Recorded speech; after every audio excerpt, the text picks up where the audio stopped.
17. Now the Philistines gathered together their armies to battle, and were gathered together at Shocho, which belongeth to Judah, and pitched between Shocho and Azekah in Ephes Damim. And Saul and the men of Israel were gathered together, and pitched by the valley of Elah, and set the battle in array against the Philistines. And the Philistines stood on a mountain on the one side, and Israel stood on a mountain on the other side, and there was a valley between them. And there went out a champion out of the camp of the Philistines, named Goliath of Gath, whose height was 6 cubits and a span.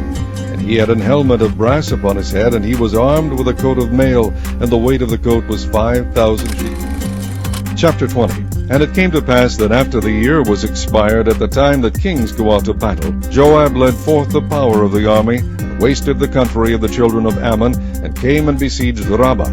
But David tarried at Jerusalem. And Joab smote Rabbah and destroyed it. And David took the crown of their king from off his head, and found it to weigh a talent of gold, and there were precious stones in it. And it was set upon David's head, and he brought also exceeding much spoil out of the city. And he brought out the people that were in it, and cut them with saws, and with harrows of iron, and with axes. Even so dealt David with all the cities of the children of Ammon, and David and all the people returned to Jerusalem. And it came to pass after this, that there arose war in Gezer with the Philistines, at which time Shibbekai the Hushathite slew Shippai, that was of the children of the giant, and they were subdued. And there was war again with the Philistines, and Ethanan the son of Jair slew Lamni the brother of Goliath the Gittite, whose spear staff was like a weaver's beam.